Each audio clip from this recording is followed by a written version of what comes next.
Desde el comienzo de la historia registrada, y durante miles y miles de años, las culturas de todo el mundo creyeron que la Tierra era plana. Sus diversas cosmologías y cosmogonías diferían en formas leves, pero sus geografías y astronomías generales eran increíblemente consistentes y, de hecho, prácticamente idénticas.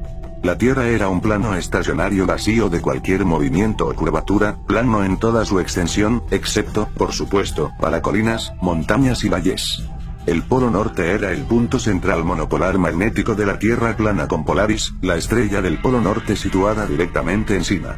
Polaris fue la única estrella inmóvil en el cielo con todas las demás constelaciones que giraban en círculos perfectos sobre la Tierra cada noche. Las estrellas se dividieron en dos categorías conocidas como estrellas fijas y estrellas errantes.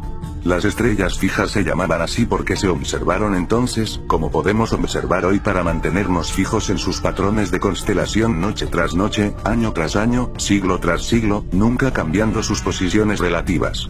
Las estrellas errantes, lo que hoy se conoce como planetas, se llamaban así porque se observó que, como podemos observar hoy, vagan por los cielos tomando sus propios patrones espirográficos únicos, realizando movimientos hacia adelante y hacia atrás sobre y alrededor de la Tierra durante sus ciclos. El Sol y la Luna tenían el mismo tamaño y también giraban sobre y alrededor de la Tierra inmóvil como inmortalizado en el símbolo del Yin-Yang chino.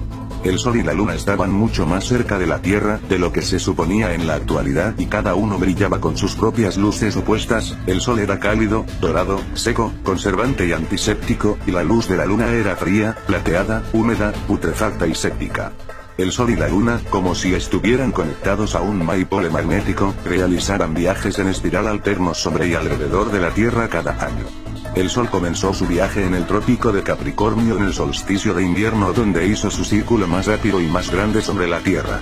Durante los siguientes 3 meses, todos los días, el Sol redujo ligeramente su trayectoria y redujo su velocidad hasta que, en el equinoccio de primavera, el Sol había hecho una espiral desde el trópico de Capricornio hasta el Ecuador. Luego, durante los siguientes 3 meses, todos los días, el Sol continuó reduciendo ligeramente su trayectoria y disminuyendo su velocidad hasta el solsticio de verano, cuando el Sol hizo su círculo más pequeño y lento alrededor del trópico de Cáncer.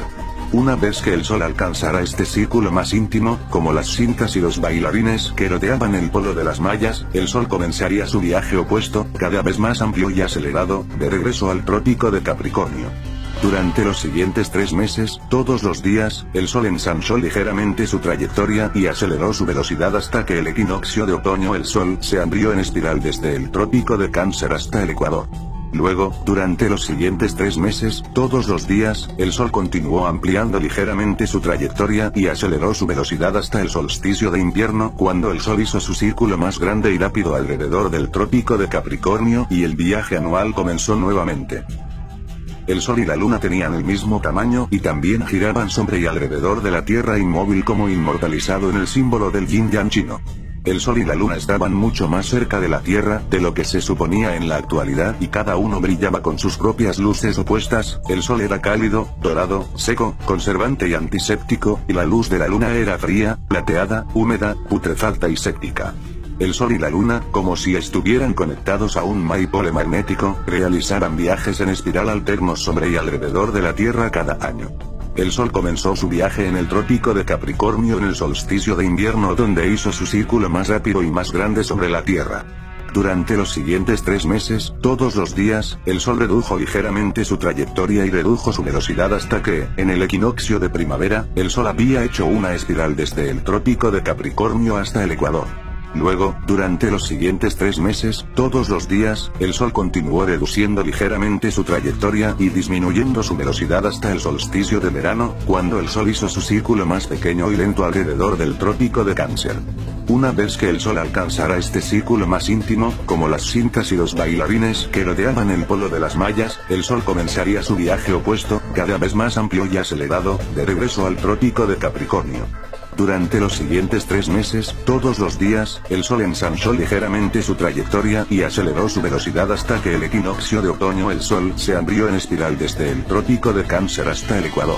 Luego, durante los siguientes 3 meses, todos los días, el Sol continuó ampliando ligeramente su trayectoria y aceleró su velocidad hasta el solsticio de invierno, cuando el Sol hizo su círculo más grande y rápido alrededor del trópico de Capricornio, y el viaje anual comenzó nuevamente. Así que para el hombre antiguo, Tierra y Polaris eran los dos puntos centrales inmóviles del universo alrededor de los cuales el Sol, la Luna y otras estrellas giraban en forma de cúpula. Algunas culturas creían en una cúpula o firmamento sólido, literal y físico, al que se unían las estrellas fijas. Otras culturas mitologizaron el eje mundi como el árbol del mundo con Polaris en el centro y todas las demás constelaciones que forman las ramas. En estas representaciones planas de la Tierra, el polo norte ocupaba el punto central, y sur eran todas líneas rectas que se extendían hacia afuera desde allí. El este y el oeste no eran líneas rectas como se supone hoy en día, sino que en realidad eran círculos al igual que todas las líneas de latitud y los caminos de los cuerpos celestes. La circunferencia del sur de la Tierra estaba rodeada por una gigantesca pared de hielo de 150 a 200 pies sobre el nivel del mar que contenía los océanos interconectados como una copa del mundo. Más allá de la pared de hielo, algunas culturas afirmaron que existía una barrera firme a través de la cual ningún humano podía penetrar.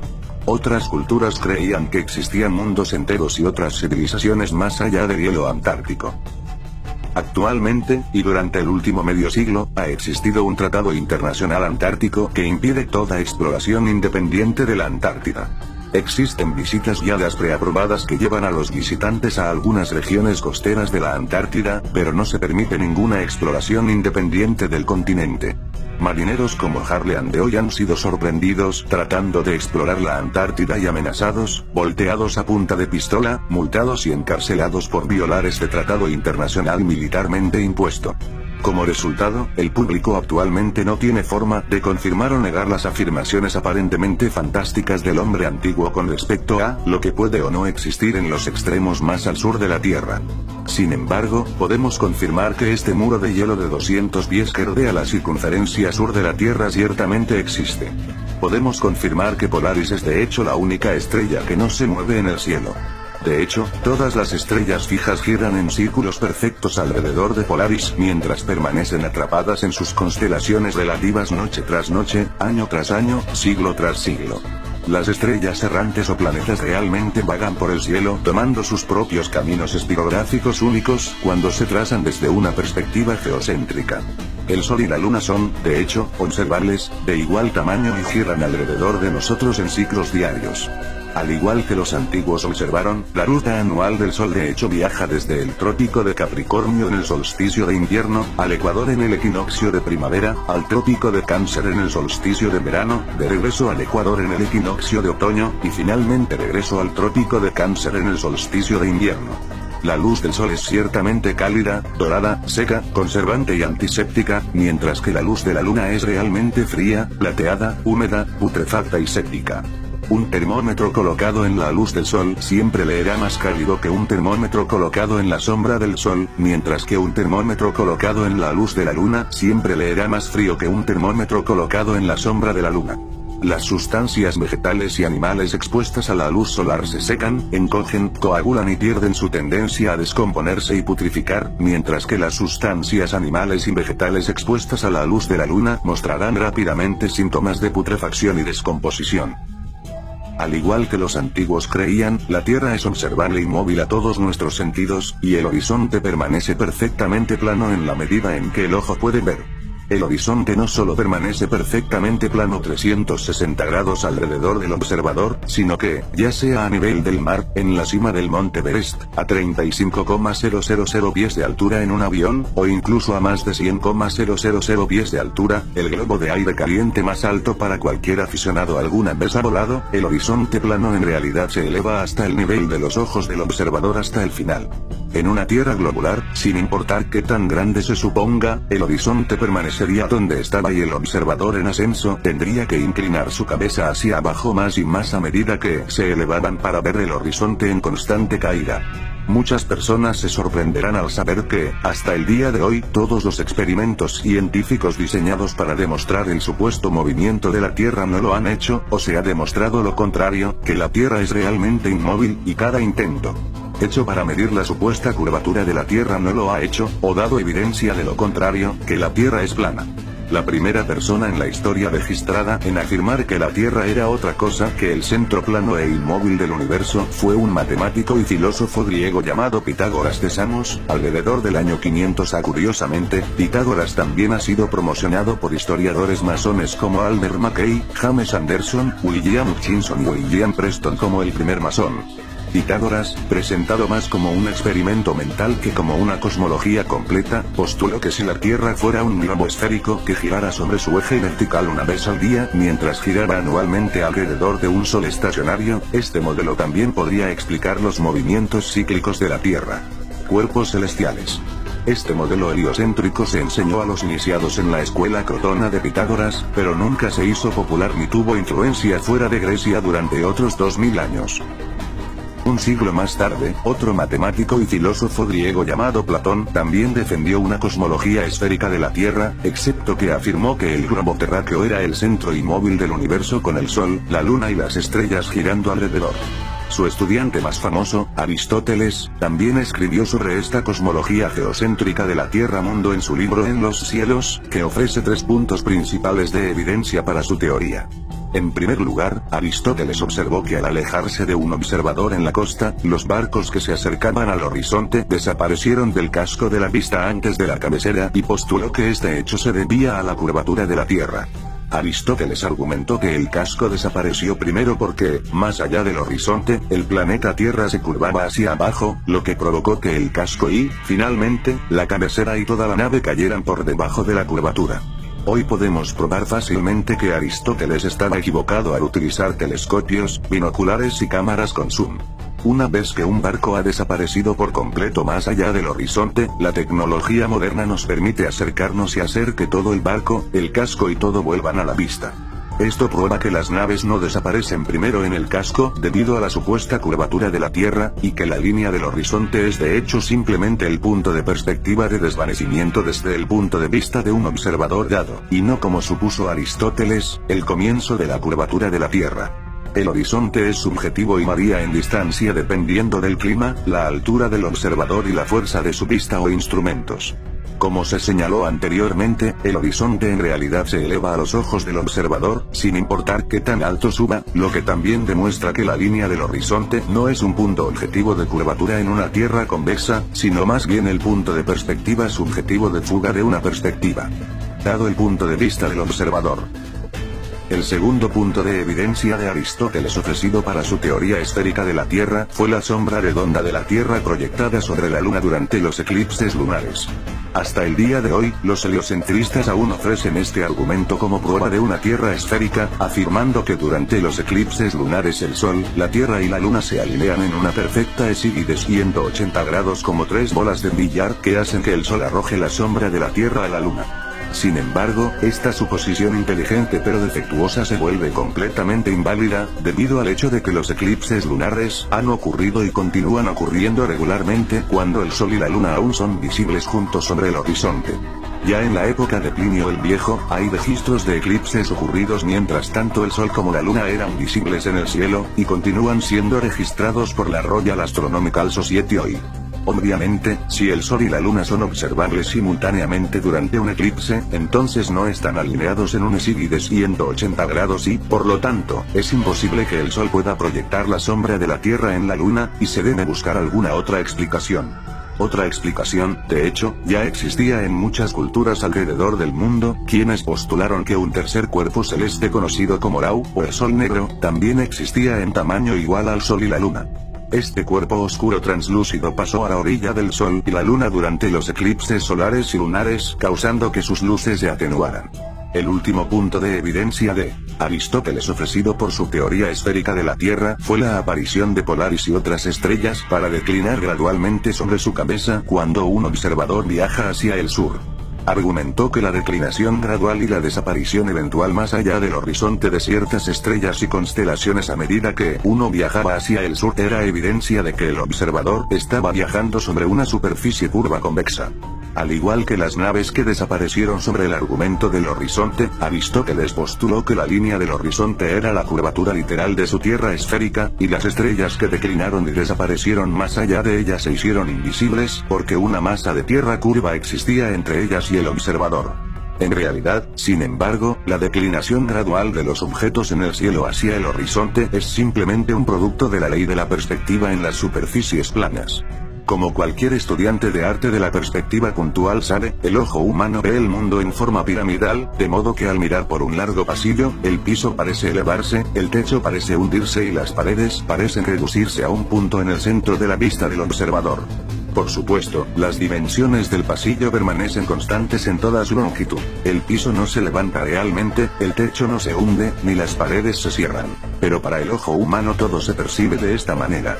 De manera similar, cuando el sol, la luna, los aviones o las nubes parecen hundirse hacia el horizonte a medida que se alejan de nosotros, en realidad no están perdiendo altitud y se están acercando lentamente al nivel del mar.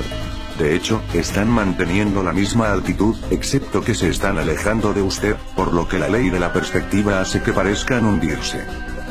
Un siglo después de Aristóteles, alrededor del 250 AC, otro matemático y filósofo griego llamado Eratóstenes se hizo famoso con una nueva supuesta prueba de la Tierra esférica.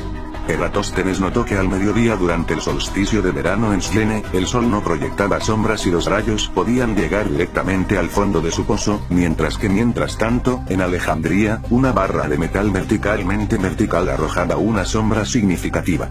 Al factorizar la longitud de la sombra con su distancia supuesta al Sol, Eratóstenes registró una medida de la circunferencia de la Tierra cercana a la que aún utilizan los astrónomos heliocéntricos en la actualidad. El hecho del asunto es, sin embargo, que los cálculos de Eratóstenes se hicieron suponiendo que el Sol estaba a millones de millas de distancia para que sus rayos cayeran perfectamente paralelos incluso en puntos tan divergentes como Slene y Alejandría.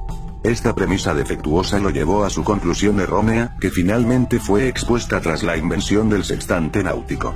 Utilizando sextantes y trigonometría plana, midiendo el ángulo del Sol en dos puntos de la Tierra simultáneamente y factorizando su distancia entre sí, el teorema de Pitágoras revela tanto la altura como las dimensiones del Sol. Usando este método, el Sol y la Luna han sido calculados repetidamente para que tengan aproximadamente 32 millas de diámetro, 3.000 millas de la superficie de la Tierra. Las imágenes de globos a gran altitud también han filmado puntos calientes de iluminación en las nubes, lo que demuestra que el Sol es local y actúa como un foco, y no como una bola de gas en llamas a millones de kilómetros de distancia, como suponen los heliocentristas. Después de Eratóstenes, la teoría del planeta Tierra desapareció completamente del pensamiento filosófico y registró la historia durante casi 2 milenios. Las cosmologías geocéntricas de la Tierra plana continuaron reinando de manera suprema, incluso con el propio Eratóstenes, promocionado como el padre de la geografía, representando a la Tierra como plana en su famoso 194A mapa del mundo. Crates of Magus también inventó el primer modelo de globo terráqueo en esta época, pero no tuvo ningún efecto en el mundo en general. Avance rápido hasta 1522 A del explorador portugués Ferdinand Magellan se convirtió en la primera persona en la historia conocida en navegar con éxito alrededor del mundo. Esta circunnavegación de la Tierra pronto se convirtió y continúa siendo promocionada hoy como prueba absoluta de la teoría de la Tierra esférica. Si Magallanes pudo navegar de este a oeste por todo el mundo y regresar a su punto de partida original, seguramente la Tierra no puede ser plana y debe ser un globo, ¿verdad? Incorrecto. Del mismo modo que una brújula puede colocar su punto central en un pedazo de papel plano, trazar un círculo en cualquier dirección, y regresar a su punto de inicio, también lo puede hacer una nave o avión para circunnavegar una Tierra plana. El único tipo de circunnavegación que no podría ocurrir en una Tierra plana es el norte-sur, que hasta el día de hoy todavía no se ha hecho. Tanto el Polo Norte como la Antártida son zonas de prohibición de vuelos de no navegación forzadas por el ejército, debido a las restricciones que se originan en las Naciones Unidas, las mismas Naciones Unidas que usan arrogantemente un mapa plano de la Tierra en su logotipo y bandera oficiales. En 1543, pocos días antes de su muerte, el francmasón y jesuita Nicolás Copérnico publicó su libro sobre las revoluciones de las esferas celestes, que revivió la antigua cosmología heliocéntrica de Pitágoras y comenzó la llamada revolución copernicana desde un modelo geocéntrico plano y hacia un modelo heliocéntrico global. Dado que su libro afirmaba que la Tierra era una esfera giratoria, oscilante y basculante que giraba a velocidades vertiginosas alrededor de un sol estacionario, inicialmente se encontró con la debida incredulidad. Copérnico siempre contrarrestó esto afirmando que sus teorías eran simplemente hipótesis y no deberían considerarse verdaderas. En su libro, incluso escribió, la enseñanza de Pitágoras se basó en hipótesis y no es necesario que la hipótesis sea verdadera, ni siquiera probable. La hipótesis del movimiento de la Tierra es solo una que sirve para explicar los fenómenos, pero no debe ser considerado como una verdad absoluta.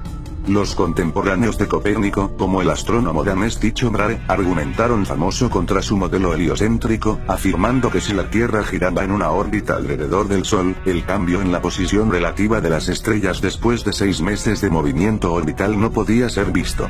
Brahe escribió que las estrellas deberían parecer que se separan a medida que nos acercamos y nos juntamos a medida que retrocedemos. En realidad, sin embargo, después de millones de millas de supuesta órbita alrededor del Sol, no se pudo detectar ni una pulgada de paralaje en las estrellas. Como señala incluso Wikipedia, la falta de cualquier paralaje observable se consideró un defecto fatal en cualquier teoría no geocéntrica. La respuesta de Copérnico a este problema obvio fue simple.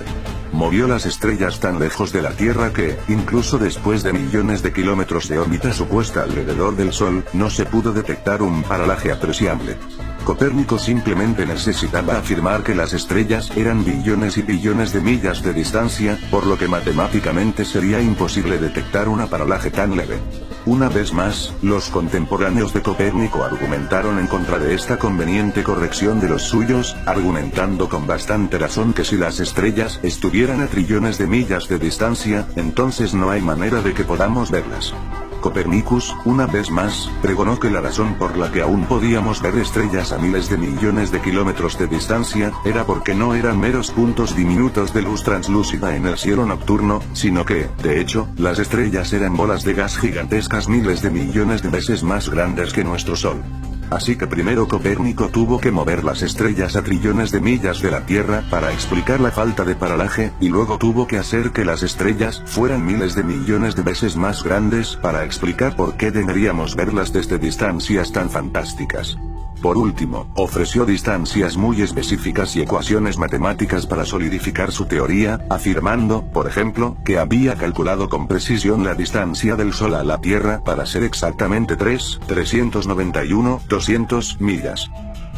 A comienzos del siglo XVII, Tycho Brahe, bajo el patrocinio del emperador Rudolf II, comenzó la construcción del observatorio astronómico más grande y más moderno jamás construido. Al escuchar esto, el astrónomo y francmasón alemán Johannes Kepler estaba decidido a ser aprendiz de Brahe. Aunque Kepler defendió la ampliamente disputada teoría de la Tierra-mundo heliocéntrico de Copérnico, Brahe aceptó a regañadientes a Kepler como su aprendiz basado en su mérito como astrónomo y matemático astuto. Brahe le permitió a Kepler acceder al observatorio, pero guardó completamente sus datos y hallazgos, lo que frustró y enojó a Kepler hasta el punto de que finalmente culminó en una acalorada discusión entre los dos, lo que provocó que Brahe echara a Kepler. Después de muchas enmiendas y disculpándose, un año después, Brahe finalmente perdonó a Kepler y lo aceptó de nuevo como aprendiz. Sin embargo, esta vez, Kepler no estaba contento con su papel como mero aprendiz y pronto propuso y obtuvo una posición comisionada sobre el nuevo proyecto de Brahe y el emperador Rudolf, las tablas astronómicas de Rudolf Ide. Menos de un mes después, Tycho Brahe murió misteriosamente y Johannes Kepler tuvo acceso a todos los datos codiciados de Brahe, el reinado libre del observatorio, y se convirtió en el nuevo astrónomo oficial del emperador Rudolf. La abundante evidencia circunstancial y el motivo obvio han alimentado durante mucho tiempo la especulación de que Kepler realmente asesinó a Brahe. Brahe solo tenía 54 años y gozaba de buena salud cuando de repente se enfermó de muerte y falleció. Su causa oficial de muerte fue reportada como una infección de vejiga, pero las autopsias posteriores de su cuerpo revelaron cantidades tóxicas de mercurio presentes en los pelos de su bigote, lo que ha llevado a muchos investigadores a concluir que fue envenenado.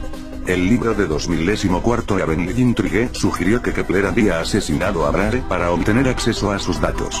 El mismo Kepler nunca lo negó y en realidad escribió: confieso que cuando Tycho murió, rápidamente aproveché la ausencia o la falta de prudencia de los herederos, tomando las observaciones bajo mi cuidado o quizás usurpándolos. Y así, por el resto de su vida, Kepler trabajó en el observatorio de Brahe para que el empleador de Brahe utilizara los datos de Brahe para promover sus teorías copernicanas que Brahe siempre había criticado. Modificó los cálculos de Copérnico de los movimientos celestes, cambiándolos de círculos perfectos a elipses irregulares, e incluso formuló una nueva distancia actualizada del Sol desde la Tierra.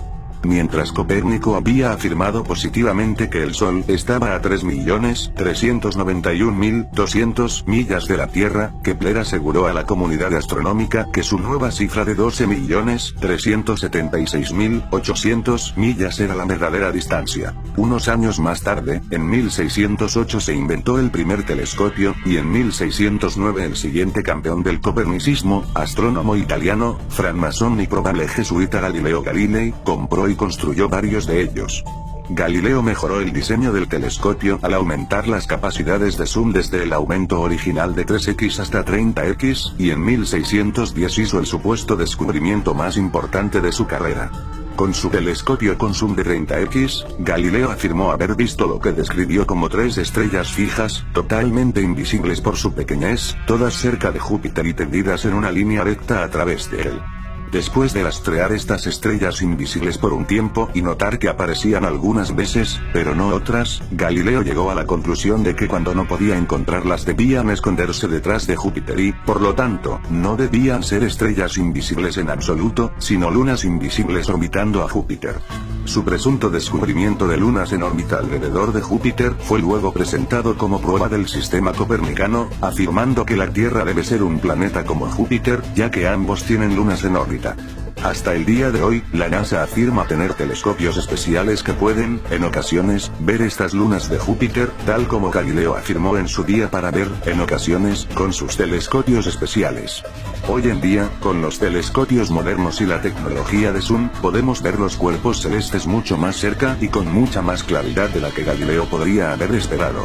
Un Nikon P900 2016 tiene un zoom óptico de 83x y 332x digital, capacidades que avergüenzan a los telescopios de Galilea, pero incluso con este nivel de aumento, las supuestas estrellas invisibles de Galileo que orbitan Júpiter no se encuentran en ninguna parte.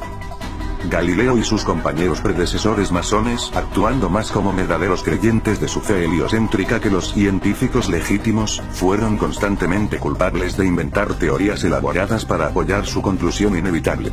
Esto nunca fue más evidente que cuando Galileo presentó su teoría sobre la causa de las mareas en 1616. El cardenal Bellarmine había escrito a Galileo el año anterior, afirmando que el sistema copernicano no podía defenderse sin una verdadera demostración física de que el Sol no rodea la Tierra. Pero la Tierra rodea el Sol. Tomando esto en serio, Galileo esperaba mostrar que las mareas de la Tierra fueron causadas por el movimiento del agua hacia atrás y hacia adelante, ya que un punto en la superficie de la Tierra se aceleró y disminuyó debido a la supuesta rotación de la Tierra en el eje y la revolución alrededor del Sol. Argumentó que estos movimientos hipotéticos de su Tierra globular eran la causa de las mareas, y por lo tanto las mareas eran una prueba del movimiento de la Tierra. Desafortunadamente para Galileo, sus ideas no fueron aceptadas y se probaron erróneamente fácilmente por sus contemporáneos, quienes señalaron con razón que si su teoría fuera correcta, solo habría una marea alta por día. No solo esto, sino que si las mareas fueron causadas por el supuesto movimiento de la Tierra, todos los lagos, estanques y otros cuerpos de agua interiores deberían verse afectados de manera similar, pero no lo son. El siguiente campeón del heliocentrismo fue el matemático y astrónomo inglés, masón caballero y presidente de la Royal Society Sir Isaac Newton. En 1687, Newton publicó su famosa Principia Mathematica, que presentó su idea de gravedad al mundo. La teoría de la Tierra-mundo había sido criticada durante mucho tiempo por ser poco práctica debido a la física natural de los objetos esféricos giratorios. Es decir, que cualquier cosa colocada en su superficie debe caer o volar inmediatamente. ¿Cómo podrían las personas, los edificios y los grandes océanos permanecer perfectamente pegados a una bola tierra girando más rápido que la velocidad del sonido? La teoría del globo terráqueo necesitaba una fuerza que pudiera mantener todo en su lugar de alguna manera. Una fuerza lo suficientemente fuerte como para mantener los océanos pegados a la Tierra, pero lo suficientemente débil como para no hundir un velero. Una fuerza lo suficientemente fuerte como para arrastrar toda la atmósfera junto con la velocidad del cuello de la Tierra, pero lo suficientemente débil como para permitir que las aves y los insectos viajen libremente y sin cesar en todas direcciones. Una fuerza tan fuerte que podría hacer que la lluvia caiga hacia arriba y que las plantas crezcan boca abajo, pero tan débil que no pueda ser detectada por ningún método contemporáneo. El postulado de Newton de una fuerza invisible capaz de actuar sobre grandes distancias lo llevó a ser fuertemente criticado por introducir agencias ocultas en el campo de la ciencia. Anterior a la teoría de Newton de la gravitación universal, las leyes naturales de la densidad y la flotabilidad ya explicaban de manera perfecta y adecuada el mundo que nos rodea. Por ejemplo, la razón por la cual un globo lleno de helio se eleva hacia el cielo mientras que un globo lleno de aire cae al suelo, no es porque la fuerza de tracción mística de Newton tenga una aversión al helio, sino simplemente porque el helio es más ligero y menos denso que el nitrógeno, el oxígeno y otros elementos que componen el aire a su alrededor, por lo tanto, flotan hacia arriba y, a la inversa, un globo lleno de su exhalación de dióxido de carbono es más denso que el aire que lo rodea, por lo que cae al suelo. Si soplas una semilla de diente de león de tus manos, una sustancia apenas más pesada que el aire, flotará lejos y lentamente, pero eventualmente caerá al suelo. Si deja caer un yunque de sus manos, algo mucho más pesado que el aire, caerá directa y rápidamente al suelo. Esto no se debe a que la gravedad prefiera los yunques a las semillas de diente de león, sino más bien porque es la física natural de la flotabilidad para objetos menos densos que el medio que los rodea, mientras que los objetos más densos que el medio que los rodea se hunden. Esta es la razón por la que las gotas de lluvia caen a través del aire y las burbujas de aire se elevan a través del agua, debido a sus densidades relativas. No tiene nada que ver con la fuerza mística de las bolas giratorias de la imaginación de Newton. La teoría de Newton supuestamente comenzó cuando al ver caer una manzana de un árbol en Woolsthorpe, como si nadie en la historia de la humanidad hasta ese momento hubiera visto un objeto en caída y se preguntara por qué cayó, tuvo una verdadera epifanía científica. La manzana cayó no porque fuera más pesada y más densa que el aire que la rodeaba, sino porque una fuerza en el centro de la bola giratoria, la Tierra, la tiró al suelo. Newton se puso a trabajar rápidamente formulando su teoría de la gravitación universal, que solía explicar no solo los objetos que caen, sino también los cuerpos celestes en órbita. Newton afirmó que la gravedad del Sol, la Luna, la Tierra, los planetas y las estrellas los hizo orbitar alrededor de los cuerpos cercanos más masivos. Así que la gravedad no solo fue voluble y selectiva sobre los objetos que causó que cayeran y los que permitió subir, sino que la gravedad también pudo realizar diferentes funciones en diferentes escalas. En la escala humana, la gravedad supuestamente causó que personas, edificios y océanos se adhirieran a la Tierra, mientras que a la escala planetaria, la gravedad supuestamente causó que las lunas orbitaran alrededor de los planetas y los planetas para orbitar alrededor de las estrellas. Lamentablemente, Newton nunca abordó esto, pero la pregunta sigue siendo, ¿cómo y por qué la gravedad haría que ambos planetas orbitaran alrededor del Sol y que la gente se adhiriera a la Tierra? La gravedad debería hacer que las personas floten en órbitas circulares suspendidas alrededor de la Tierra, o que la Tierra, la Luna y los planetas sean jalados y se estrellen contra el Sol. Los dos efectos son muy diferentes, pero la misma causa se atribuye a ambos. Además, se supone que esta atracción magnética de la gravedad de objetos masivos no se puede encontrar en ninguna parte del mundo natural. No hay ningún ejemplo en la naturaleza de una esfera masiva o de cualquier otro objeto con forma que solo en virtud de su masa hace que los objetos más pequeños se adhieran o orbiten a su alrededor. No hay nada en la Tierra lo suficientemente masivo que se pueda demostrar que incluso un conejito de polvo se adhiera o orbite alrededor de él. Intente girar una pelota de tenis mojada o cualquier otro objeto esférico con cosas más pequeñas colocadas en su superficie y encontrará que todo se cae o vuela, y nada se adhiere o orbita. Afirmar la existencia de una ley física sin un solo ejemplo de evidencia práctica es un rumor, no una ciencia. A estas alturas, sin embargo, es probable que empieces a ver que estos sacerdotes heliocéntricos masónicos están menos interesados en la ciencia y en la verdad que en propagar evidencias inventadas de sus conclusiones previas. De la misma manera, como Copérnico había afirmado positivamente que el Sol estaba a 3.391.200 de distancia y Kepler había calculado que estaba a 12.376.800 millas de distancia, se citó a Newton como un comentario: no importa si consideramos que está a 28 o 54 millones de millas de distancia para cualquiera de las dos cosas. Igual de bien.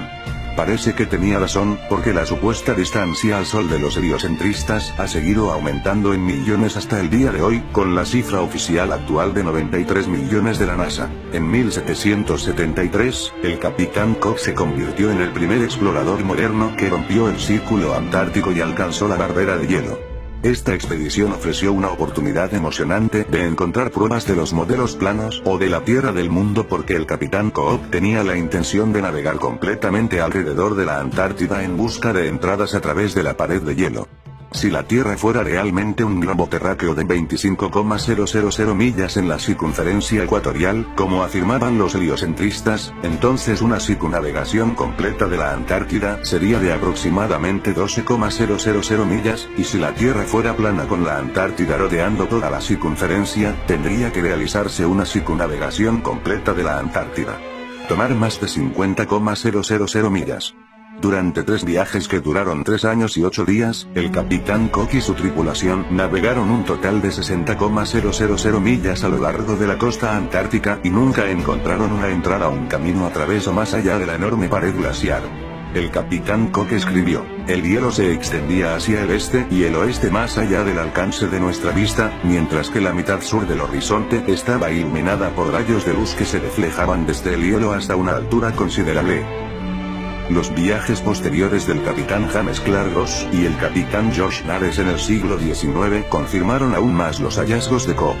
La expedición de Ross pasó 4 años y 5 meses en buques de guerra fuertemente blindados que no lograron encontrar un punto de entrada más allá del muro glaciar del sur, y Nares pasó más de 3 años circunnavegando la Antártida, tomando un curso ciertamente indirecto, pero en casi 69,000 millas en total. Si la Antártida fuera realmente el pequeño continente de hielo reclamado por los defensores de la Tierra, todas estas expediciones habrían terminado años antes. Además de esto, muchos exploradores antárticos, incluidos el capitán James Clark Ross y el teniente Charles Wilkes, que usan mapas de proyección de la Tierra-mundo, escribieron en sus diarios perplejos cómo se encontraban rutinariamente fuera de acuerdo con sus gráficos, afirmando que se encontraban en un promedio de 12-16 millas fuera de su cuenta todos los días, y luego más al sur, aumentando hasta 29 millas por día.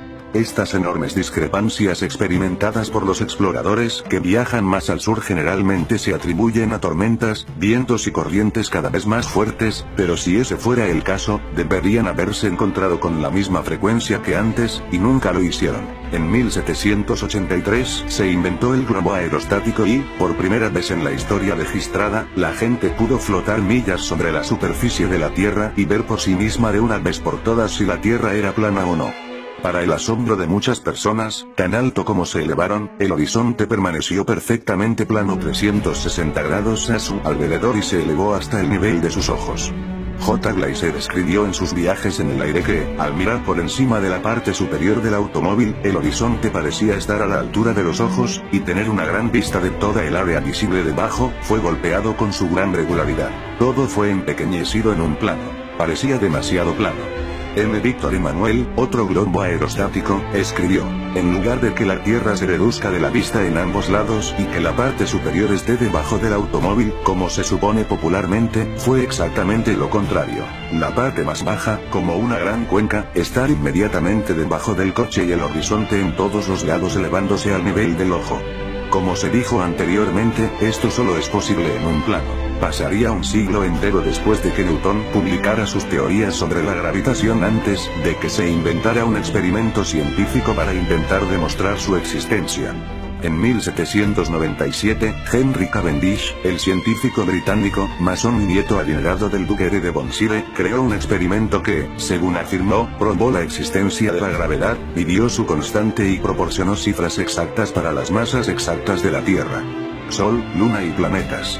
¿Cómo logró Cavendish este salto cuántico para la pseudociencia heliocéntrica? Fijó dos grandes bolas de plomo en los extremos opuestos de una balanza de torsión y las colgó del techo de su cobertizo. Al observar y registrar leves movimientos del artilugio a través de un telescopio a través de su ventana del cobertizo para que su masa no afectara la lectura, Cavendish afirmó haber probado la gravedad. Dos pequeñas bolas de plomo se colgaron cerca de las grandes y cualquier movimiento observado entre sí se promocionó como la influencia de la gravedad.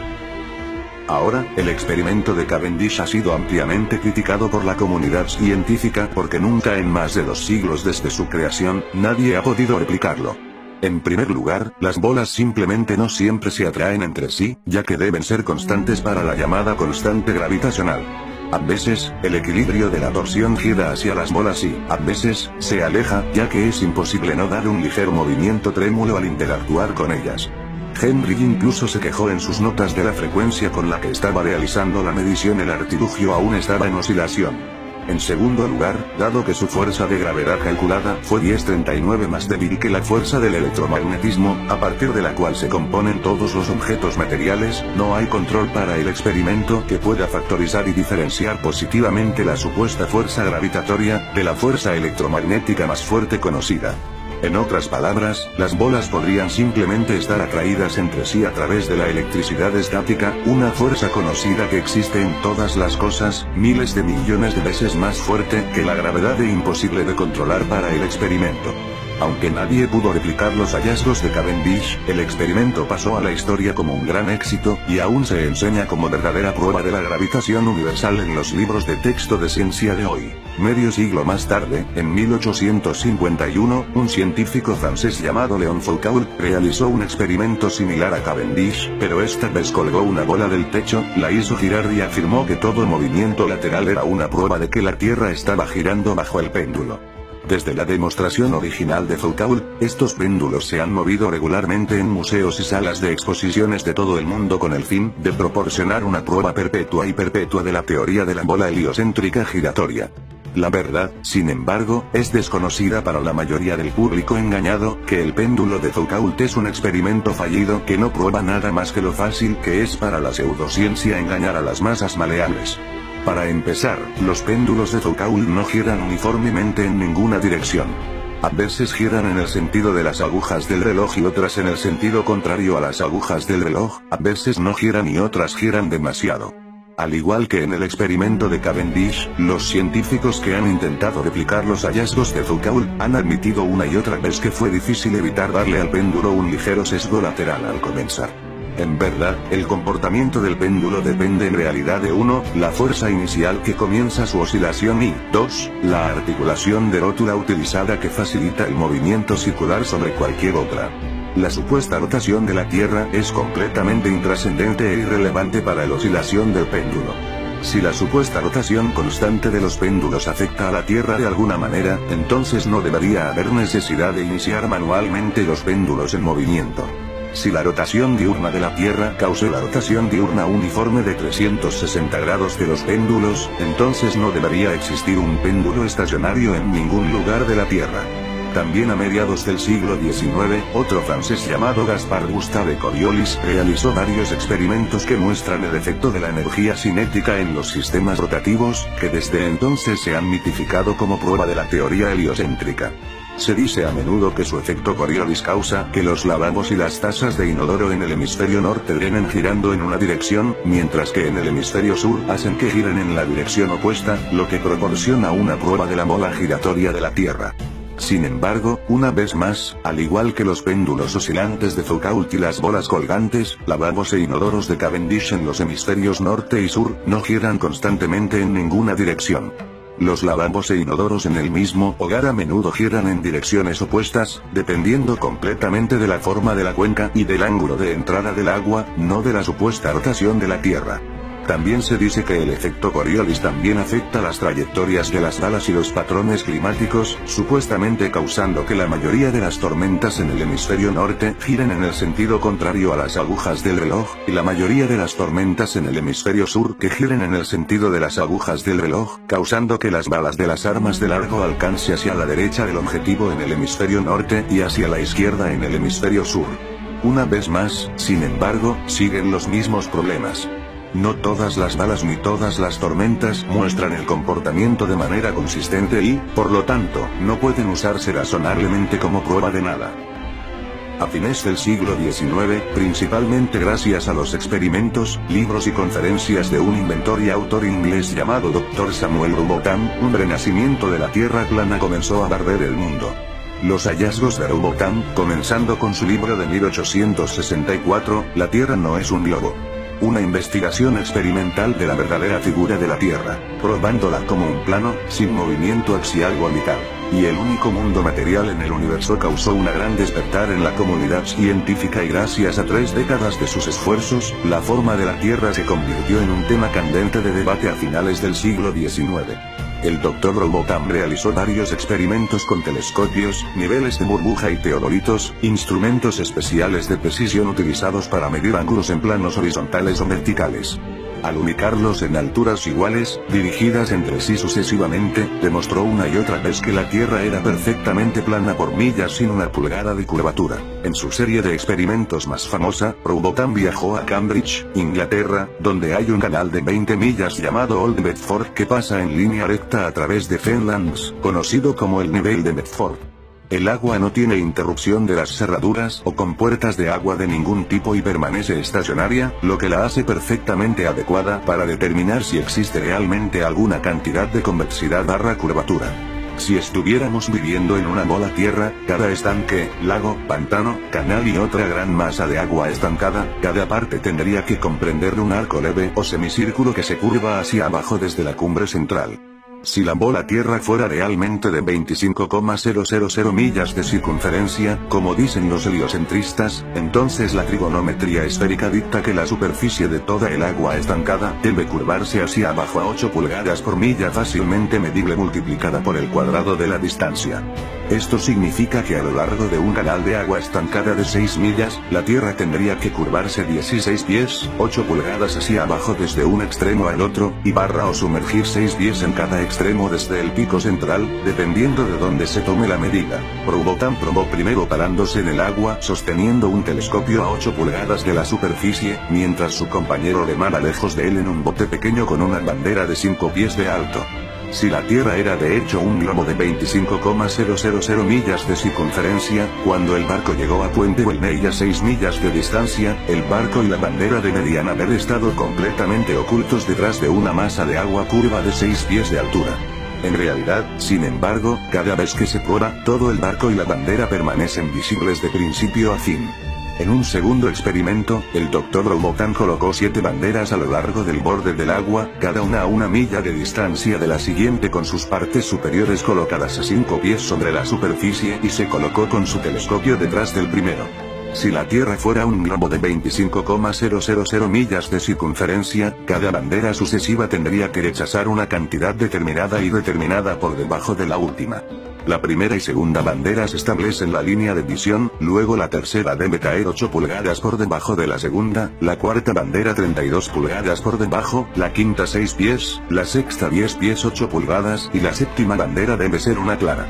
Pies 8 pulgadas por debajo de la línea de visión. Incluso si la Tierra fuera un globo de 100.000 millas, una cantidad de curvatura fácilmente medible debería y sería evidente en este experimento. Pero la realidad es que no se detectó ni un solo centímetro de curvatura y todas las banderas se alinearon perfectamente en consonancia con un plano. En 1870, uno de los partidarios de Rowbotham, un científico inglés de la Royal Academy llamado John Hamden, ofreció una apuesta pública de 500 libras a cualquiera que pensara que podía probar que la Tierra era esférica repitiendo el experimento de Bedford-Level. Alfred Russel Wallace, un científico inglés, ardiente evolucionista y amigo personal de Charles Darwin, aceptó la apuesta de Hamden y los dos se reunieron con los árbitros para decidir el asunto en el nivel de Bedford. El plan original era repetir el experimento de la bandera de Rowbotham, pero después de horas de intentar alinearlos uno a cada marcador de milla, al mirar a través del telescopio no podían juzgar cuál era cuál, y mucho menos decidir si la línea de visión a lo largo de ellos era plano o curvo. Siguió un debate acalorado, siguió una pelea enojada, y el experimento descendió en una farsa. Lo llamaron día, pero una semana más tarde volvió a reunirse. Esta vez Wallace estableció nuevos perímetros para el experimento que nunca había sido probado o aprobado por Rowbotham o Amden. Wallace colgó una gran lámina de calicó del Old Bedford Bridge con una línea gruesa y negra pintada en el centro y colocó su telescopio 6 millas al sur en Olney Bridge en la misma elevación. Luego, a medio camino entre estos dos puntos, Wallace colocó un largo polo rojo cubierto con un disco marcador diseñado para caer en línea con el marcador y el telescopio pintados de negro. Todo esto lo colocó a una altura de 13 pies 3 pulgadas más única y significativa sobre el agua. El plan de Wallace era ver el disco del marcador y la línea negra a través del telescopio, y si el marcador medio aparecía debajo de la línea de visión, esto se tomaría como prueba de la superficie plana del agua, y si el marcador medio aparecía sobre la línea de visión, sería tomado como prueba de la curvatura de la Tierra. Amden enseguida se mostró en desacuerdo con este nuevo método de supuestamente determinar la curvatura, pero aceptó a regañadientes continuar. Cuando se ve a través del telescopio, el marcador central cayó un poquito por debajo de la cruz del telescopio, y el marcador lejano en el puente cayó un poquito por debajo de eso. Este resultado no fue esperado por ninguna de las partes, pero Wallace rápidamente afirmó que era una prueba de que la Tierra se estaba curvando hacia abajo, mientras que Amden afirmó que los resultados estaban de acuerdo con la ley de perspectiva sobre superficies planas. Esta vez se produjo un debate aún más acalorado hasta que Wallace se negó a hablar una palabra más con Amden, le dio el tratamiento silencioso e incluso hizo que la policía lo escoltara de su habitación del hotel antes de salir de la ciudad al día siguiente. Los árbitros de la apuesta decidieron a favor de Wallace y le dieron el dinero. En respuesta, Amden publicó inmediatamente un folleto de 16 páginas denunciando a Wallace como un mentiroso y tramposo llamado "Es el nivel del agua o convexo después de todo". Se detectó y expuso la estafa del canal de Bedford. William Carpenter, otro colega inglés que también estuvo presente durante el experimento, escribió su crítica igualmente mordaz de 30 páginas de la estafa titulada "El agua no es convexa, la Tierra no es un globo". Demostrado por Alfred Russel Wallace el 5 de marzo de 1870. Amden llevó a Wallace a juicio y lo demandó por sus 500 libras. El tribunal decidió formalmente a favor de Amden que la apuesta no era válida y le devolvió el dinero en su totalidad. A continuación, Amden volvió a emitir su desafío a Wallace, aumentando la apuesta a 1000 libras e invitando al Dr. Rowbotham a asistir. Esta vez, el experimento se llevaría a cabo como lo había hecho originalmente Rowbotham, de pie en el agua con un telescopio colocado a 8 pulgadas sobre el agua, observando un bote con una bandera de 5 pies pegada, navegando a 6 millas de la presa de Welch al puente Olney. Cuando llegó el día de la apuesta, el mal tiempo les impidió completar el experimento, por lo que pospusieron, enfrentaron más mal tiempo y volvieron a posponer. En su tercer y último intento, antes de ir a casa con el clima todavía nublado, intentaron el experimento.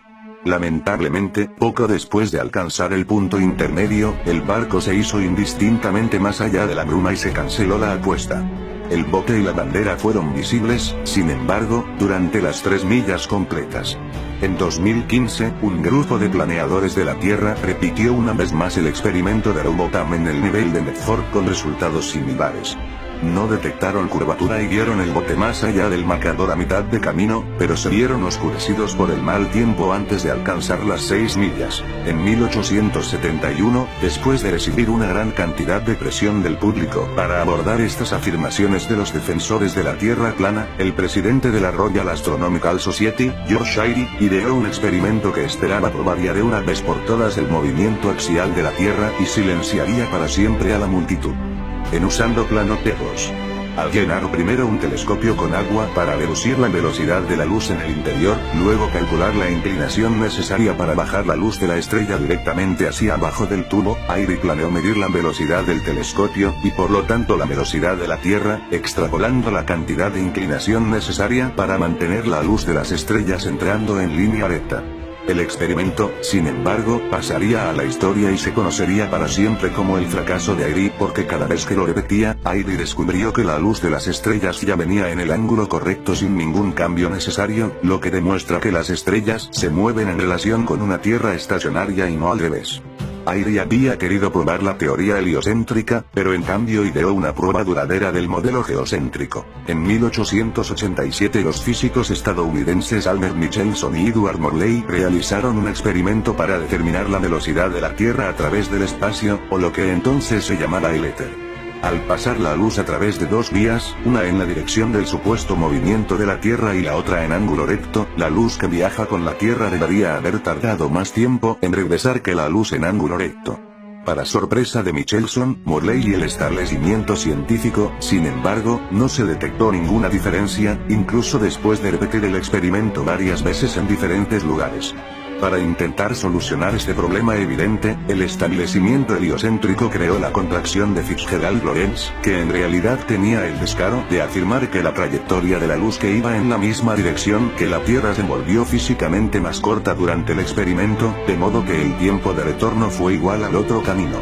Las implicaciones del experimento de Michelson-Morley fueron tan perjudiciales para el mito de la Tierra y el globo giratorio, que se vieron obligados a inventar esta absurda explicación que incluso Arthur Miller denunció calificándola de una física de desesperación.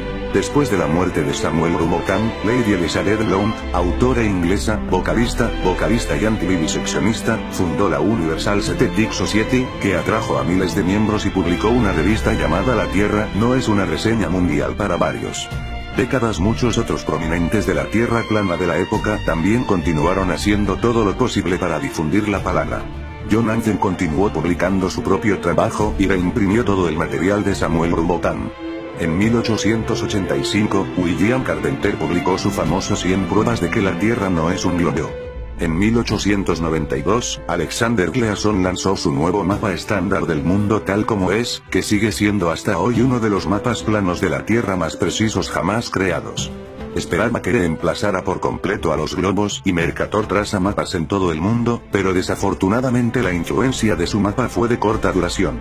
El año siguiente, en 1893, Gleason publicó su tomo de la Tierra plana titulado Es la Biblia del cielo, la Tierra es un globo, la ciencia moderna y la Biblia están de acuerdo, que dio muchas pruebas de la Tierra plana y también explicó su maravilloso mapa.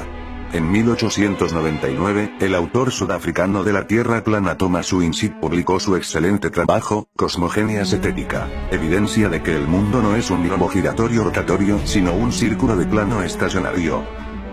1903 marcó el inicio del viaje en avión, que, de haber sido inventado en la era de Copérnico, habría destruido su fantasía de la bola girando en la Tierra mucho antes del despegue. Cuando se inventaron los globos de aire caliente, se les dijo a la gente que la razón por la que no podían simplemente flotar en el aire y esperar a que la Tierra de la bola girara les trajera sus destinos, era porque la gravedad de alguna manera atascaba toda la atmósfera y todo lo que contenía, arrastrándolo a 1000 mph de manera tan uniforme que no podemos verlo, sentirlo, escucharlo ni medirlo de ninguna manera. Sin embargo, una vez que la tecnología de los aviones evolucionó para que pudiéramos volar a velocidades comparables a la supuesta rotación de la Tierra, se hizo evidente de inmediato que la Tierra y su atmósfera no podían girar constantemente 1000 mph de oeste a este. En pocas palabras, si la Tierra girara constantemente hacia el este a 1000 mph, la duración del vuelo del avión hacia el este y el oeste sería significativamente diferente. Si el avión comercial promedio viaja a 500 mph, se deduce que los vuelos ecuatoriales en dirección oeste deben llegar a su destino a una velocidad aproximadamente 3 veces mayor que la de sus vuelos de regreso en dirección este. En realidad, sin embargo, las diferencias en la duración de los vuelos este/oeste suelen ser cuestión de minutos, y nada más cerca de lo que ocurriría en una bola giratoria de 1000 mph en la Tierra.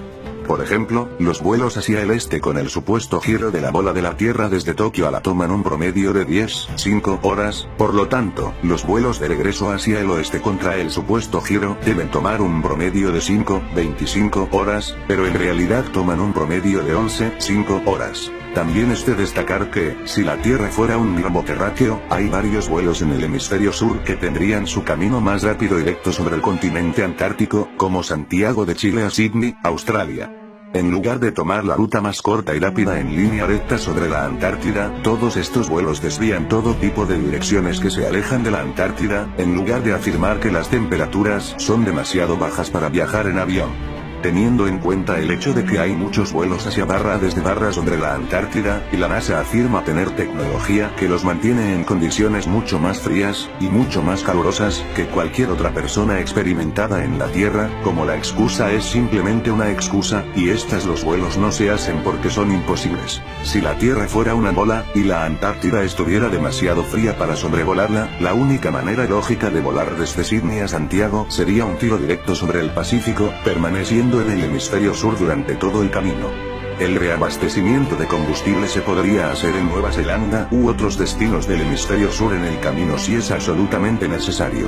Sin embargo, en realidad, los vuelos Santiago-Sydney se trasladan al hemisferio norte, haciendo paradas en LAX y otros aeropuertos de América del Norte antes de continuar de regreso al hemisferio sur. Tales desvíos ridículamente desviados no tienen sentido en el mundo, pero tienen perfecto sentido y forman líneas casi rectas cuando se muestran en un mapa plano de la Tierra. En una bola de la Tierra, Johannesburgo, Sudáfrica a Perth, Australia debe ser un tiro directo sobre el Océano Índico con posibilidades convenientes de reabastecimiento de combustible en Mauritius o Madagascar. Sin embargo, en la práctica, la mayoría de los vuelos de Johannesburgo a Perth se detienen en Dubái, Hong Kong o Malasia, todos los cuales no tienen sentido en la pelota, pero son completamente comprensibles cuando se los mapea en una tierra plana. Un estudio informal de otras rutas de vuelo y puntos de escala en el hemisferio sur demostrará a los escépticos más firmes la clara ilegitimidad de las proyecciones de mapas del mundo. Sobre la base del experimento de Michelson-Morley, en 1913, el físico francés Georges Sagnac probó de nuevo la existencia del éter y la quietud de la Tierra utilizando un divisor de haz para enviar luz en direcciones opuestas alrededor de un camino, combinándolos y luego observando sus franjas de interferencia. Primero mientras está parado y luego mientras gira toda la tabla de experimentos 2 revoluciones por segundo. Los cambios en los patrones de interferencia entre las pruebas móviles y no móviles demostraron que la luz, y por lo tanto la Tierra, era estacionaria. En 1914, William Westfield describió su clásico geocéntrico ¿Gira la Tierra? ¡No! Y cuando se publicó la obra maestra de Gerard Dixon Reyes Destronados, una historia de la evolución de la astronomía desde la época del Imperio Romano hasta nuestros días en 1922, la teoría heliocéntrica del universo estaba en sus últimas etapas. En 1925, el experimento de Michelson-Gale nuevamente confirmó una Tierra estacionaria, y quedó claro para el establecimiento que necesitaban algo importante para que la opinión pública volviera a su camino. En 1916, un físico judío llamado Albert Einstein había publicado su teoría general de la relatividad, una brillante revisión del heliocentrismo que en un giro filosófico eliminó el éter del estudio científico que lo reemplazó con una forma de relativismo que permitió que el heliocentrismo y el geocentrismo se mantuvieran igual. Mérito.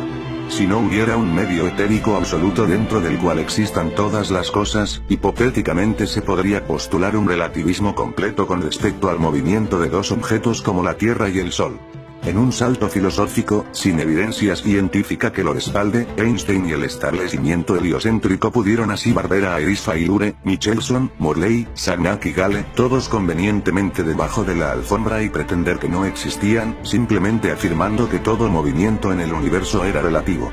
A finales de la década de 1920, Einstein y sus teorías habían sido impulsadas con tanta vehemencia, la teoría heliocéntrica comenzó a regresar, y Einstein era considerado un genio y una de las mentes más grandes de la historia. Lejos de ello, incluso él mismo admitió cuando se le preguntó, ¿cómo es ser el hombre más inteligente del mundo? Respondió diciendo, no sé, tendrás que preguntarle a Nikola Tesla, un verdadero genio que de ninguna manera apoyó la relatividad de Einstein o la teoría heliocéntrica. Einstein incluso fue descubierto mintiendo cuando originalmente afirmó que nunca había oído hablar del experimento de Michelson-Morley, pero luego admitió que había creado una relatividad especial con la intención de abolir el éter y anular el resultado de Michelson-Morley. En la década de 1930, un excéntrico Christian Flatheater llamado Milburgo en Bolivia estaba atrayendo una amplia difusión en todo el mundo gracias a sus giras de conferencias estadounidenses y las emisiones de radio diarias desde su estación personal, que podían escucharse hasta Australia. Bolívar fundó y construyó la ciudad de Sion en Illinois, una ciudad de 6.500 habitantes, todos ellos cristianos y terrícolas. La ciudad de Sion incluso tenía sus propias escuelas e iglesias que enseñaban la cosmología de la Tierra plana. En el espíritu de Robotán Yanden, a lo largo de su vida, Bolívar ofreció una apuesta abierta de $5.000 a cualquiera que pensara que podía refutar la Tierra plana. Hasta su muerte en 1942 no hubo tomadores. Después de la Segunda Guerra Mundial, la Operación Paperclip trajo a cientos de científicos y físicos alemanes de primer orden a los Estados Unidos y, a partir de finales de los años 50, los empleó en la NASA, la Administración Nacional de Aeronáutica y del Espacio. Mientras tanto, el programa espacial ruso también se estaba formando y se produjo la llamada carrera espacial entre Estados Unidos y Rusia. El satélite de comunicaciones geoestacionarias se imaginó por primera vez en una propuesta de 1945 del escritor masajista de ciencia ficción Arthur C. Clarke, y supuestamente se convirtió en un hecho científico más de una década después. En 1957, supuestamente, Rusia lanzó el primer satélite llamado Sputnik a la órbita terrestre baja, seguido en 1958 por el Explorer I de Estados Unidos. Hoy en día hay supuestamente más de 20,000 satélites de este tipo que orbitan constantemente alrededor de la Tierra. Al parecer, están flotando alrededor de la termósfera, donde se afirma que las temperaturas superan los 4.530 grados Fahrenheit. Sin embargo, los metales utilizados en los satélites, como el aluminio, el oro y el titanio tienen puntos de fusión de 1,221, 1,948 y 3,034 grados respectivamente, todos mucho más bajos de lo que podrían manejar. Las personas a menudo incluso afirman ver satélites a simple vista, pero esto es ridículo considerando que son más pequeños que un autobús y supuestamente a más de 100 millas de distancia. Es imposible ver algo tan pequeño que tan lejos. Incluso con el uso de telescopios, nadie pretende discernir la forma de los satélites, sino que describe el hecho de ver pasar luces en movimiento, lo que podría ser fácilmente cualquier cantidad de cosas, desde aviones hasta aviones no tripulados o estrellas fugaces u otros objetos voladores no identificados. El hecho de que sean geoestacionarios significa que, de todos modos, no parece que se muevan por el cielo, sino que permanezcan permanentemente en el mismo lugar todos los días. Se ha encontrado que los llamados teléfonos satelitales tienen problemas de recepción en países como Kazajistán con muy pocas torres de teléfonos celulares. Si la Tierra fuera una bola con más de 20,000 satélites alrededor, tales apagones no deberían ocurrir regularmente en ningún campo rural ni en áreas del océano profundo. Además, las antenas de televisión satelitales, que existieron durante años antes de que supuestamente se inventaron los satélites, se colocan casi siempre en un ángulo de 45 grados hacia la torre de repetición más cercana en tierra. Si las antenas de televisión estuvieran captando señales de satélites de más de 100 millas en el espacio, la mayoría de las antenas de televisión deberían apuntar más o menos directamente hacia el cielo.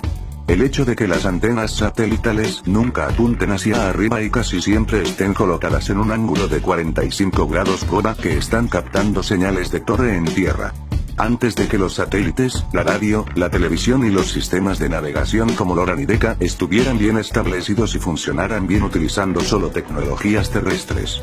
Hoy en día, los enormes cables de fibra óptica conectan internet a través de los océanos, las gigantescas torres celulares triangulan las señales de GPS y la propagación ionosférica permite que las ondas de radio se reboten sin la ayuda del bestseller de ciencia ficción conocido como satélites. También a finales de la década de los 50, un fabricante de letreros de Dover, Inglaterra, llamado Samuel Shenton en el espíritu de Robotán y la Sociedad Cetética de Lady Lund, creó IFERS, la Sociedad Internacional de Investigación de la Tierra Plana, y comenzó a dar conferencias en televisión, periódicos y clubes juveniles. Escuelas sobre nuestra Tierra plana e inmóvil. Shenton descubrió los escritos de los autores de la Tierra plana de finales del siglo XIX mencionados anteriormente y se propuso difundir el mensaje cetético tan lejos como fuera posible. Con los supuestos lanzamientos de satélites de la NASA, la gente constantemente cuestionaba a Shenton sobre los satélites que prueban el planeta Tierra, a lo que él siempre respondía: la navegación alrededor de la isla de Wick demuestra que es esférica. Cuando la NASA afirmó haber puesto al primer hombre en el espacio, Shenton dijo desde el principio que todo era un truco de fotos y vídeos.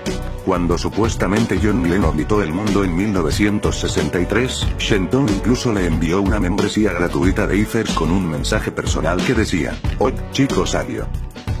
Shenton sabía que John Glenn, 2 veces senador de los Estados Unidos y uno de los primeros astronautas de la NASA, era un francmasón mentiroso al igual que sus antepasados heliocéntricos, desde Pitágoras hasta Copérnico, desde Kepler hasta Cavendish, junto con la mayoría de los astronautas de la NASA.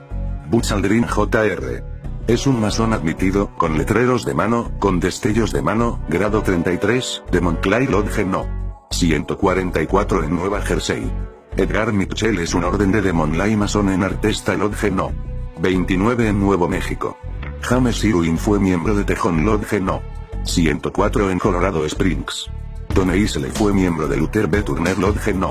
732 en Olo. Gordon Cooper fue un maestro albañil en Carbondale Lodge No. 82 en Colorado. Virgil Grison fue un maestro albañil de Mitchell Lodge No.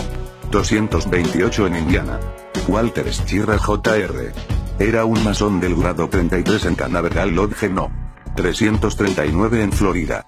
Thomas Stafford es un albañil en el Western Star Lodge No. 138 en Oklahoma. Paul Weitz es de Lawrence Lodge No. 708 en Pensilvania. Seth Klingnest, el jefe de la NASA durante el programa Apollo, poco después se convirtió en soberano gran comandante del Consejo del 33º grado del rito escocés antiguo y aceptado de la masonería de la jurisdicción del sur. Los astronautas de la NASA Neil Armstrong, Alan Shepard, William Pogue, Vance Brand y Anthony England también tenían padres que eran masones. La cantidad de astronautas que se sabe que son masones o de familias masónicas es asombrosa.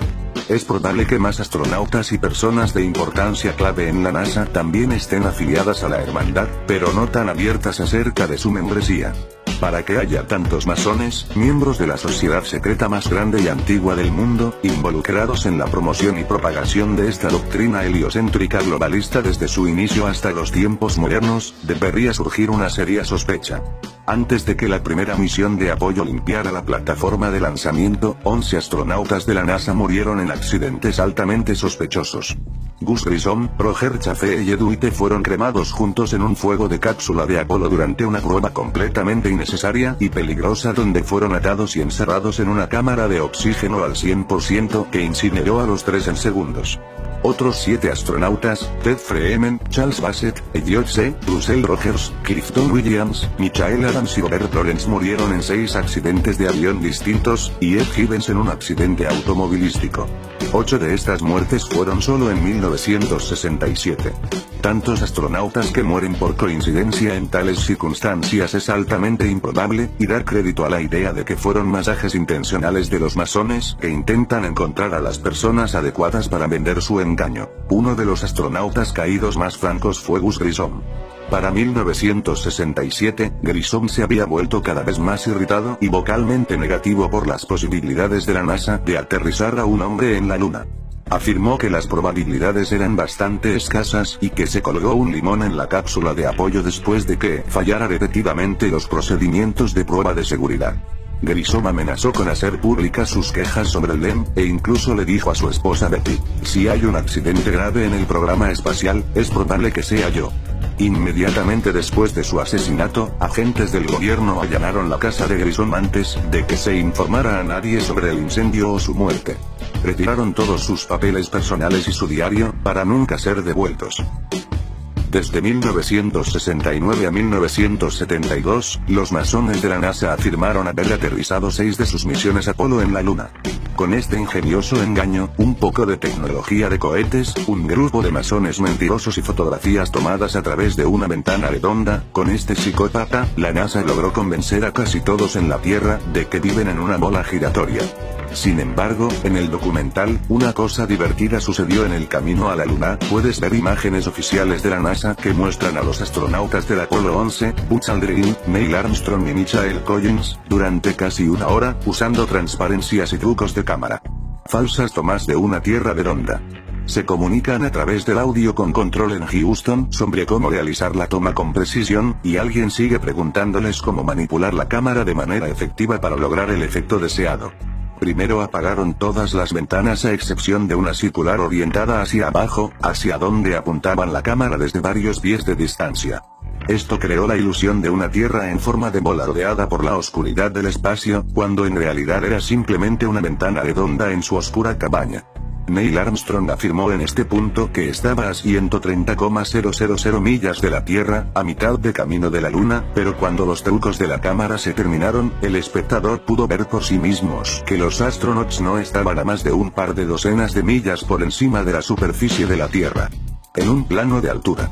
Estas imágenes que muestran un mundo globular pronto se convirtieron en la herramienta más valiosa de los francmasones para alterar la percepción pública sobre la forma de la Tierra. Desde la imagen original llamada mármol azul, la NASA le ha brindado al público muchas más fotos y vídeos que muestran un globo terráqueo, ofreciendo una verdadera prueba fotográfica de que la teoría de 2500 años de Pitágoras fue finalmente validada. Sin embargo, cuando se les ve con un ojo escéptico, los analistas fotográficos profesionales han diseccionado varias imágenes de la NASA de la bola Tierra y encontraron una prueba innegable de la edición por computadora. Por ejemplo, las imágenes de la Tierra supuestamente tomadas de la Luna han demostrado ser copiadas y pegadas, como lo demuestran los cortes rectangulares que se encuentran en el fondo negro alrededor de la Tierra al ajustar los niveles de brillo y contraste. Si estuvieran realmente en la Luna y la Tierra fuera realmente una bola, no habría necesidad de falsificar esas imágenes. Cuando las imágenes de la NASA de la bola de la Tierra se comparan entre sí, la coloración de la Tierra/océanos y el tamaño relativo de los continentes son consistentemente tan drásticamente diferentes entre sí como para demostrar más allá de cualquier duda razonable que las imágenes son todas falsas. La NASA tiene muchas supuestas fotografías de la bola de la Tierra que muestran varios patrones de nubes duplicados exactos, copiados y pegados. Los artistas gráficos de Chekhov incluso han colocado cosas como caras, dragones y la palabra sexo en patrones de nubes sobre varias imágenes de bola Tierra. Una imagen reciente de Plutón claramente tiene una imagen de Plutón de Disney, el perro en capas en el fondo. En una tarde despejada, durante un ciclo de luna creciente o menguante, es posible ver el cielo azul a través de la luna. Durante siglos, las estrellas y los planetas a menudo han sido vistos y registrados incluso por la Royal Astronomical Society para ser vistos a través de la Luna. Si la Luna es lo suficientemente translúcida para ver objetos a través de ella, no puede ser el planetoide esférico sólido que la NASA y los astrónomos modernos reclaman. Samuel Shenton, presidente de IFERS, fue citado antes de que el Apolo supusiera aterrizaje de la Luna, afirmando que las estrellas han sido vistas a través de la Luna. Es mejor que los astronautas estén listos para regresar de inmediato porque no hay mucho para aterrizar. Además de Shenton, muchas de las primeras personas que llamaron inequívocamente a los aterrizajes de la Luna de la NASA como si fueran un engaño en escena eran fotógrafos profesionales. Cuando se examinan de cerca las fotografías oficiales de la Luna de la NASA, queda claro que muchas de ellas fueron tomadas dentro de un estudio utilizando fondos repetitivos, iluminación artificial, cables y grúas. El galardonado fotógrafo británico David Persey, el analista de fotos e historiador Jack White, el fotógrafo/editor de la revista Nexus Marcus Allen, y muchos otros ponen su reputación profesional en peligro para exponer la llamada evidencia fotográfica de la NASA. Ninguna de las misiones de Apolo trajeron cualquier iluminación de estudio adicional en el Lunar Lander, por lo que el Sol debería ser la única fuente de luz en la Luna y en todas las imágenes tomadas allí. En ese caso, la luz solo debe provenir de una dirección y de todas las sombras. Sin embargo, en docenas de fotos oficiales de la NASA, se proyectan sombras en hasta 3 direcciones simultáneamente, a menudo en ángulos de hasta 90 grados, lo que solo puede ser el resultado de múltiples fuentes de luz que no están presentes en el Luna. Varias imágenes incluso muestran focos que se reflejan en los cascos de los astronautas y múltiples destellos de lentes que se originan de 2 o más fuentes de luz. El análisis de varias imágenes de las 6 misiones muestra repetidos rasgos de fondo, exactamente las mismas colinas, dunas y cráteres, que se utilizan una y otra vez en lugares supuestamente diferentes de la Luna, así como líneas visibles de primer plano y fondo indicativas de un conjunto de estudio. En las imágenes de Apolo 11, se puede ver a Buzz Aldrin con guantes de diferentes colores y botas de diferentes longitudes en fotografías que supuestamente se tomaron con minutos de diferencia. Si Buzz estuviera realmente en el vacío del espacio en un traje espacial presurizado, ciertamente no habría tenido el tiempo o la razón para despresurizar y volver a presurizar su traje solo para hacer esos ajustes de moda. Algunas imágenes muestran al rover lunar sin pistas en ningún lugar a su alrededor, mientras que otras muestran rastros de rover en todo el primer plano, mientras aún no se ha desempaquetado ni descargado. Un par de imágenes incluso muestran lo que parecen ser zapatillas y huellas de tacón de dama en la Luna, además de las huellas de bota de los astronautas. Otro error evidente es que ninguna de las imágenes o videos de la NASA muestran estrellas en el fondo como deberían, solo completa la oscuridad, probablemente porque los mapas de estrellas exactos que deberían aparecer en la Luna serían casi imposibles de falsificar. El testimonio de diferentes astronautas en diferentes misiones, en sus autobiografías y entrevistas, confunde aún más las aguas. Algunos se jactan de la luz asombrosamente brillante de las estrellas y otros dicen que no recuerdan haber visto una sola estrella mientras estaban en la Luna. Tales inconsistencias, y el hecho de que ninguna de las imágenes de la Luna de la NASA cuentan con estrellas/planetas en sus posiciones apropiadas, debería mostrar una señal de advertencia de que estos astronautas no estaban en la Luna. Muchas fotos del Sol en la Luna son claramente fotos y no el Sol. Algunas imágenes muestran destellos de luces de estudio o luces de estudio reflejadas en un fondo negro. Una imagen muestra claramente una sombra en el techo del espacio cuando el Lunar Lander despega. Muchas imágenes muestran sombras de reticulados suspendidos en el aire sobre una impresión debajo, lo que demuestra que están arreglados y no son originales como se afirma. Las imágenes del Lunar Lander, supuestamente en la Luna, muestran un patético intento de 1969 de crear equipos de alta tecnología de aspecto futurista, utilizando lo que parece ser papel de construcción, lámina de oro, cinta adhesiva y barras de metal para duchas. La idea de que la pieza de basura que se muestra en estas fotografías oficiales de la NASA voló a la Luna y regresó es tan ridícula que resulta ridícula. Los primeros planos de las almohadillas del Lunar Lander los muestran sin una mota de polvo y sin una huella debajo de sus propulsores de 10,000 libras, como si estuvieran colocados suavemente en su lugar. Los científicos de la NASA en sus propios documentos estaban preocupados por la posibilidad de que el LEM cayera en su propio radio de quema masiva, sin embargo, allí se encuentra sin huella de huellas y almohadillas impecables.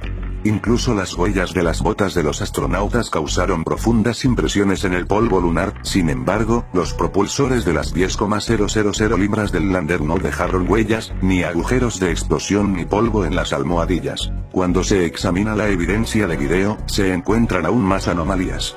En ciertos fotogramas, se pueden ver pings de luz reflejados en los alambres del escenario sobre la cabeza conectados a las mochilas de los astronautas.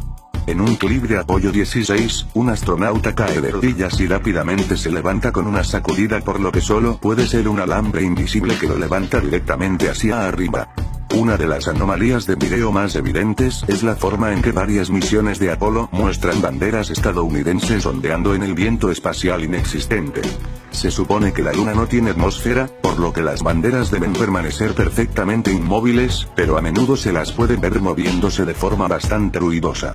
Otra anomalía de video interesante se descubre al reproducir imágenes de la Luna de la NASA a una velocidad 2x, y luego observar a los astronautas caminar, correr, saltar o navegar en su pequeño buggy. Sin el ajuste de velocidad, hay una ilusión de baja gravedad ya que los astronautas parecen flotar, desviarse y deslizarse lenta y suavemente a lo largo, pero una vez que se ven a la velocidad 2x, se hace evidente que están caminando en gravedad normal, corriendo, saltando y navegando a velocidades normales. Simplemente redujeron la velocidad de reproducción en un 50% en la postproducción y listo, instantáneo movimiento de Luna. Aparentemente terminó con su propaganda de aterrizaje de Luna. A partir de 1976, la NASA comenzó a simular aterrizajes de Marte. Para empezar, los planetas, antes conocidos como estrellas errantes, no son habitaciones terrestres similares a la Tierra capaces de aterrizar nada. El Sol, la Luna y las estrellas son simplemente luminarias, luces celestes relativamente cercanas a la Tierra, y no son algo tangiblemente sólido sobre el que los humanos puedan caminar. Esto es dolorosamente obvio para cualquiera con globos oculares en funcionamiento y un telescopio o una cámara Nikon P900, pero la NASA continúa publicando miles de imágenes falsas que dicen provenir de Marte. Incluso suponiendo que Marte fuera un verdadero planeta esférico del desierto como afirma la NASA, es imposible para ellos haber aterrizado de forma segura las sondas basadas en sus propias pruebas y estadísticas. Dicen que la presión de la superficie en Marte es solo 3/10 del 1% de la presión de la superficie en la Tierra, y equivalente a la presión a aproximadamente 23 millas sobre la Tierra. Sin embargo, no hay suficiente materia de aire a esa presión para proporcionar un impulso para abrir y agitar los paracaídas que usa la NASA para aterrizar sus sondas de Marte. Ningún paracaídas jamás diseñado ha sido capaz de desplegarse con éxito a esa altitud. Simplemente fluyen directamente hacia atrás y luego nunca llenan el resto del camino hacia abajo. El récord más alto, más rápido y más largo en paracaídas dejó Kittelger desde la atmósfera superior de la Tierra hizo que cayera libremente desde solo 19 millas de altura durante 15 minutos a 767 mph, y su canal de descarga resultó inútil y no ofreció desaceleración. Sin embargo, la NASA nos haría creer, por ejemplo, que el paracaídas de Phoenix logró ralentizarlo de 12,738 mph a 123 mph en solo 2,86 minutos antes de su aterrizaje final. En otras palabras, la NASA afirma estar haciendo algo en Marte a millones de millas de distancia mediante el control remoto, algo que no tenemos evidencia de que sea posible en la Tierra a una altitud significativamente más baja y 16 veces más lenta. Hasta el día de hoy, la NASA continúa simulando aterrizajes en Marte y más agencias espaciales gubernamentales en todo el mundo, incluyendo Rusia, China, Japón, Francia, India y otros están siguiendo el mismo modelo masónico de despojar a sus poblaciones de dinero de los contribuyentes para financiar programas que brindan nada público sino propaganda. Los lanzamientos de cohetes de la NASA y otras agencias espaciales ni siquiera van directamente hacia arriba. Cada cohete forma una curva parabólica, alcanza su punto máximo y, inevitablemente, comienza a caer de nuevo a la Tierra. Los cohetes que se declaran exitosos son aquellos pocos que no explotan o comienzan a caer demasiado pronto, pero se encuentran fuera del alcance de la vista del espectador antes de estrellarse en aguas restringidas y recuperarse. No hay una altitud mágica donde los cohetes o cualquier otra cosa puedan simplemente subir y luego, de repente, simplemente comenzar a flotar libremente en el espacio. Esta es toda la ilusión de ciencia ficción creada por cables, pantallas verdes, piscinas oscuras, algo de pelo permeado y aviones 0G. En 1998, la NASA afirmó haber enviado la primera parte de la ISS, la Estación Espacial Internacional. Sin embargo, han sido atrapados, una y otra vez, con burbujas de aire formándose y flotando en sus imágenes oficiales del espacio exterior. Los astronautas también han sido sorprendidos usando equipo de buceo, pateando sus piernas para moverse, y el astronauta Luca Parmitano incluso casi se ahoga cuando el agua comenzó a llenar su casco mientras supuestamente estaba en una caminata espacial. Se admite que los astronautas entrenan para sus caminatas espaciales en instalaciones de entrenamiento subacuático como el Laboratorio de Flotabilidad Neutral de la NASA, pero lo que es obvio por sus burbujas espaciales y otros errores es que todas las imágenes oficiales de caminatas espaciales también son falsas y filmadas en albercas oscuras especiales. El análisis de muchos vídeos interiores de la Estación Espacial Internacional ha demostrado el uso de trucos de cámara como pantallas verdes, arneses e incluso cabello con permanente permeación para lograr un efecto de tipo gravedad cero. Las imágenes de astronautas que aparentemente flotan en la gravedad cero de su estación espacial son indistinguibles de las imágenes del avión Vómito Cometa 0G. Al volar maniobras parabólicas, este efecto flotante 0G se puede lograr una y otra vez y luego editar juntos. Para tomas más largas sin cortes, la NASA ha sido capturada usando cables simples y tecnología de pantalla verde. En 2001, Charles K. Johnson murió y después de haber perdido todo su material plano de la Tierra y su correspondencia en el incendio de su casa, el IFER se terminó oficialmente. La Sociedad de la Tierra Plana de Leo Ferrari, por otro lado, continuó operando como de costumbre, burlándose del sujeto de la Tierra plana. En 2004, los reinados de la presidencia de C se entregaron a Daniel Shenton, que no guarda relación con el verdadero Eater Samuel Shenton, quien, fiel al ejemplo de Ferrari, mantiene el sitio web de la Flat Earth Society hasta el día de hoy, en el que declaran una desinformación tan fantástica e intencional como que el disco plano de la Tierra se eleva constantemente hacia arriba para siempre a través del universo para dar cuenta de la gravedad. Su único propósito, como Charles Johnson declaró correctamente, es claramente envenenar el pozo y enturbiar las aguas de la verdad. De esta manera les presento la Tierra dentro del domo como lo que es. Un plano dimensional y nosotros como un experimento geoda hecho por fuerzas que no podemos comprender. Las matemáticas son el lenguaje con el que está programado este mundo. Y también tiene su magia. Todo está conectado. Despertemos. El sistema no funciona. Hora de salir. Reactive Factory Project.